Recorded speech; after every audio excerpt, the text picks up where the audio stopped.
A maioria das pessoas, quando começa a operar long and short, faz isso pelo método de correlação. O que é a correlação? A correlação é uma medida estatística que calcula o grau de associação linear que uma ação tem com a outra, ou um ativo qualquer tem com o outro. No caso aqui, a gente tem Ciel com Petrobras. O cálculo da correlação, dando por exemplo aqui, pode ter sido de no mínimo 65% para ser um critério para ter um par operável pelo método de correlação. Aí o que se faz? Calcula-se um ratio.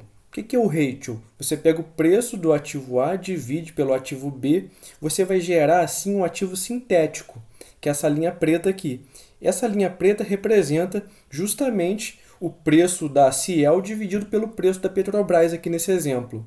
E aí o que se faz é, você calcula uma média, essa linha aqui em azul, nesse caso aqui uma média de 21 períodos, e você joga 2 desvio padrão para cima e 2 para baixo. E pronto, está montada a estrutura do long and short por correlação. E aí o que se faz é, quando o ratio vem abaixo da banda inferior, você tem uma compra do ativo A e uma venda do B. Nesse caso aqui, nesse ponto, você teria compra de Ciel e venda de Petrobras. Quando o ratio vai acima da banda superior, você teria a venda de Ciel e a compra de Petrobras. E, normalmente, o objetivo é esperar esse ratio voltar à média. O que acontece? Qual que é o problema disso? Os preços das ações eles têm característica de assumir tendência. Ou seja, é uma característica de não estacionariedade que chama. Ou seja, é um ativo que tem uma série temporal não estacionária. Quando você pega um ativo que tem uma série temporal não estacionária e divide por outro que também tem uma série temporal não estacionária, o resultado disso vai ser um ratio que também é não estacionário. Então dá uma olhada aqui. Série temporal não estacionária, ela assume tendência. Ela não tem desvio padrão nem média constantes. Então, quando você faz isso, um grande risco que acontece é isso aqui, ó.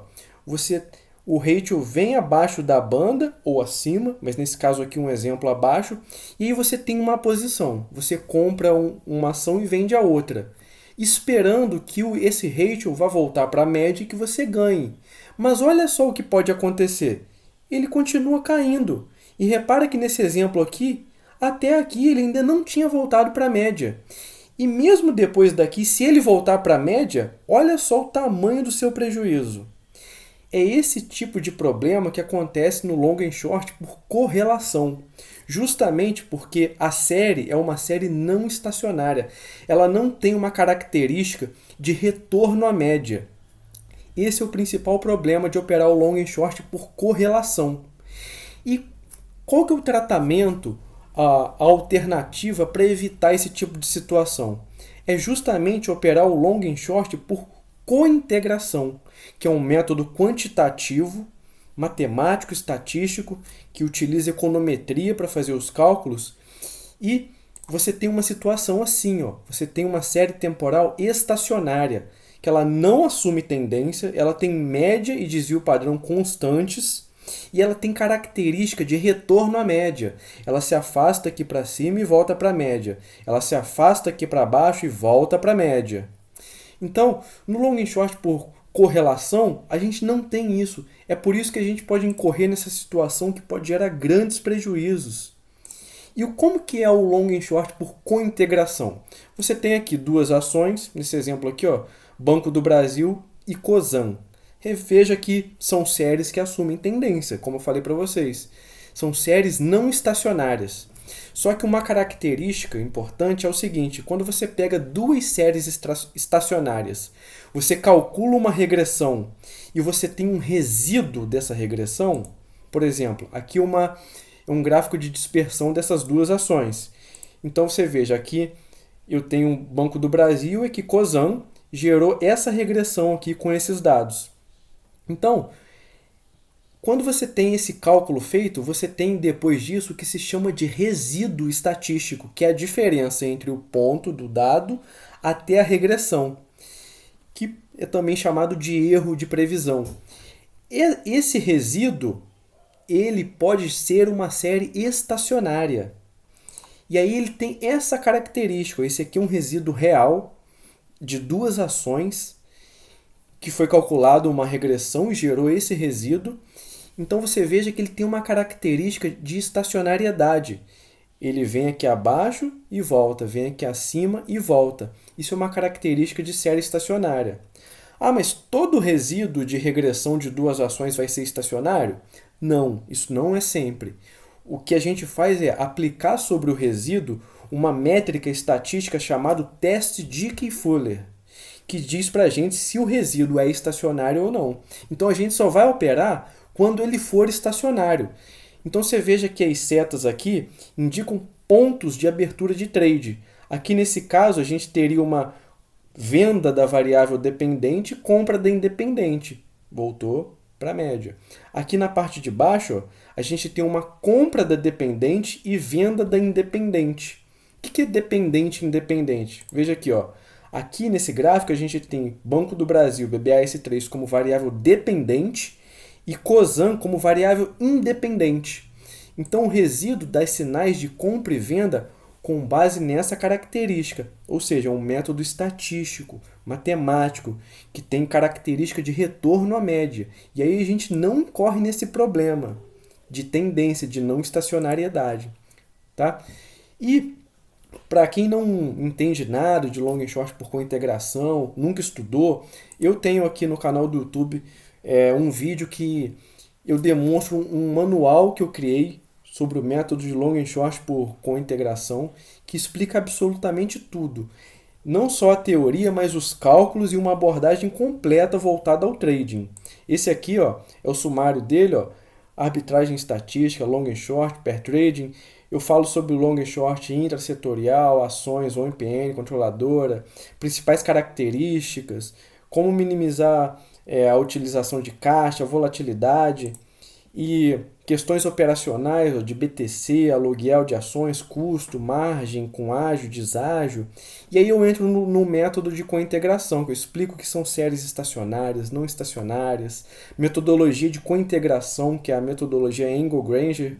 Explico sobre regressão linear simples e múltipla, o beta, o financeiro, o teste de Fisher, e faço uma análise da qualidade da regressão, tenho um intervalo de confiança, teste de significância, o resíduo, que é a parte operável que eu falei para vocês, o teste Dickey-Fuller, que é o teste que diz se aquele resíduo é estacionário e operável ou não, o critério de entrada e saída do trade, um Z-score, meia-vida, beta-rotation, volatilidade.